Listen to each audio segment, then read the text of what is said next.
is to say we have a white nationalist with the ear of the president and with more access to security briefings than some of the chiefs of staff. We have a situation where entire tiers of the State Department, the professionals who work in the State Department, have either been fired or resigned, depending on which news report you believe, but leave the State Department essentially unable to function at the highest levels. I have to take issue with some of the things about Bannon because, you know, I know... Let me think for a moment. So when we have a situation where people who have been in place and kept the American government, and particularly the foreign connections of the American government, running reasonably well for years, are suddenly either thrown out en masse or resigning en masse, it's going to do long-term damage to our ability to conduct foreign policy. And the sort of implementation that we see from Trump and or the people around him, however that conversation is going on within the walls of the White House, you have to feel for the Border Patrol agents who are being tasked with a policy that plainly was not vetted, plainly was not trained on and briefed on, and all of a sudden they have to take orders from different people who are telling them green cards are okay, green cards aren't okay. At the very least, it bespeaks a dangerous level of incompetence and implementation. And at the worst, whether or not it's Bannon, or whether or not it's Reince Priebus, or whether or not it's anybody else who is seeking to limit the ability of people to access health care, to limit the ability of people to immigrate peacefully to our country, that all strikes me as striking at the root of what America is all about. We're supposed to be a country where all rights are represented, where immigrants can come and join and strengthen us and be part of the diversity that is our country and the foundation of what our country has made our country tremendous. All of that seems to be in danger based upon the actions of the presidency so far. So I just want to add one note about Bannon, which is that I have a number of friends, Jewish friends, who worked with Steve Bannon in his time at Breitbart. There are many prominent Jews who worked at Breitbart with Steve Bannon, who have all testified that he is in no way, shape, or form an anti-Semite. So I really don't know where people are getting that. I have yet to see any actual claim, any actual proof of this kind of elusive. Is he anti-Semite? I don't know. I mean, I'm not saying he's a great guy, but that doesn't excuse false accusations that are frankly just sensationalist, much like this. I mean, there are Jews under attack in the world today, under serious threat from really powerful forces. Sorry, what? I lost many relatives in the Holocaust. Tell me about it. So, Trump is incredibly pro-Israel. He's demonstrated so far. Wouldn't you say he's protecting? He's pro the Israeli right. He's pro-settlements. He's pro things that half of the Israeli government people are not for. He's for things that rabid Orthodox Jews are for, including 600,000 settlers in the West Bank that will make it absolutely impossible to have a two-state solution. So I don't know whether he's pro-Israel. He might be pro-Netanyahu, but I don't know that he's pro-Israel.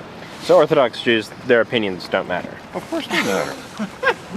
However, they happen to be wrong about believing that because they think that 6,000 years ago God gave them Judea and Samaria, they get to take over the West Bank. About that, they're wrong.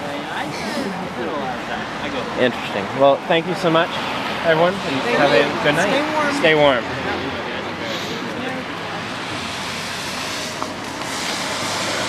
All right, we're good. I'm a reporter from Candidate Forum, and I was wondering if I could ask you some questions about why you're acting. So, what's your affiliation with the college or the community? It's not done in any affiliation with the college. Some of us have affiliations, but it's not a college activity. Yeah, I'm just curious if you know professors, staff, community members, or... I just am recently retired. I live in Lyme, New Hampshire, and I'm concerned about what's going on. Right down Wellsford. So actually, I'm the one who sent out emails asking people to join me. I'm here, this there.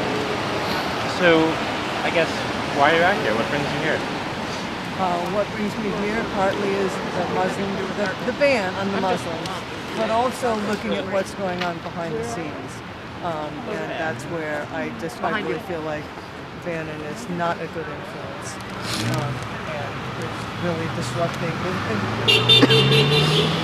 What is happening is the power is going up to very, very few people. And that's not the United States, as far as I'm concerned. And so what is it about Bannon that particularly speaks at you as something that's different from maybe what's happened? President's advisors in the past, or what what president's advisors should be? About he ran an anti-Semitic, everybody but white people website and news service for many years. How about they're putting him in a position that a five-star general usually occupies and letting him run the National Security Council?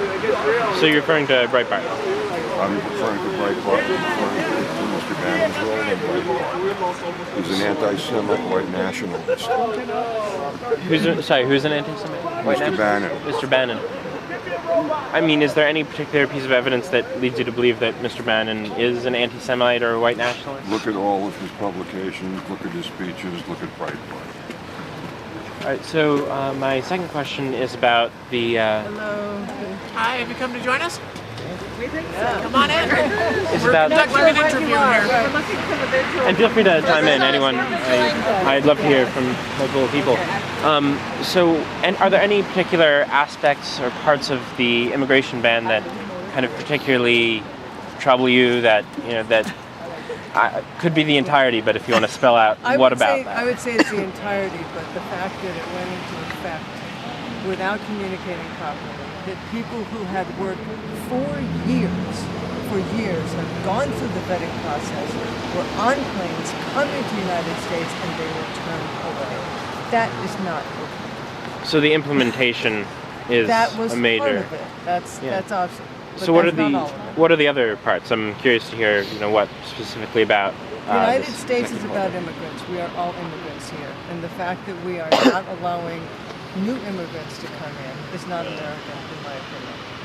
Absolutely. So The rationale that's been given for the ban and the countries that they chose don't seem to add up. They say that they are targeting countries which are sources of terrorism, but if you look at the countries of origin of the people who have committed acts of terror inside the United States, you find that there are different countries than the ones that were banned.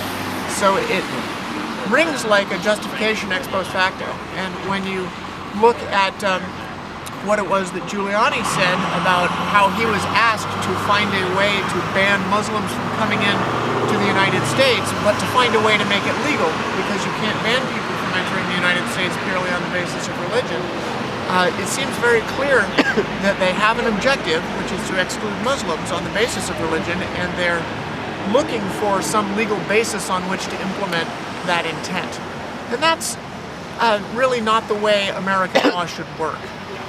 How would you respond to the fact that these countries were designated by the Obama administration? As what? The countries on this list were chosen by the Obama administration. I think the Obama administration said those countries should be scrutinized more carefully. They didn't say they should be banned. They just said that let's just be vigilant in how we scan this. And I think it's part of any visa immigration process, having gone through it myself. There's a checking process, and it's very formal and fair. And Obama just said, let's just be more careful. No one objected to that. They thought it was reasonable. And I feel that singling out these 7 countries, and especially the refugees, is an act of cruelty. I mean, these are people that need help.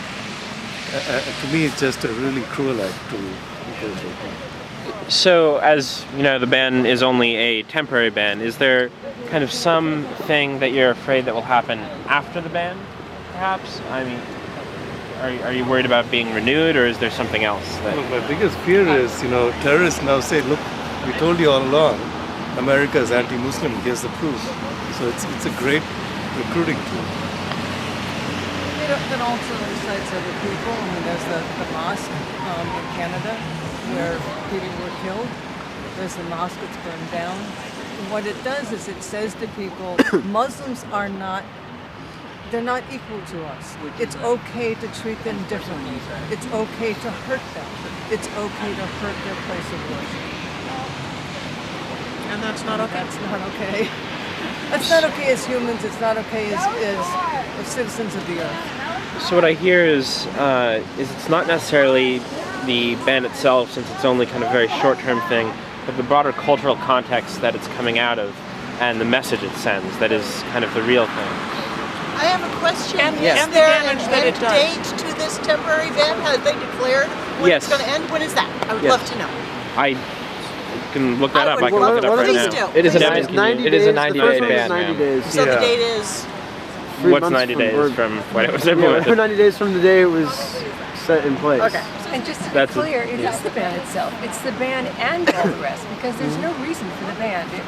It was put into place without any kind of, they're talking about vetting. They're not doing vetting of their own policy. There's no reason for it. There's no excuse for it. There's no need for it. It's outrageous, and it's just the foot in the door. It's the beginning of Yeah. more. The beginning of what Worry about. exactly? Yeah, the beginning of what? I'm things, curious to Of hear. more discrimination, of more bans, of more targeting people, of more racism, of all of these ugly acts. May I ask, what do you think the Trump administration's thought process was when instituting this ban? If it was a ban with discrimination against Would you like Muslims, to join us? why would they exclude the countries with the 5 highest Muslim populations in the world from this ban? I think that's what's Because puzzling Trump about has it, golf that courses it doesn't here. make sense in terms of how the 7 countries were selected.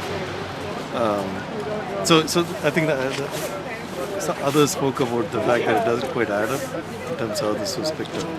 And does it relate to his businesses that are Then where wouldn't he it- has business? But isn't that not a Muslim ban? Isn't that a ban against the countries with the highest, like, with the highest worry of there being terrorists from there? I mean, if Indonesia's not, if Zero Indonesia's not on deaths that, caused by any citizens of those countries. Right.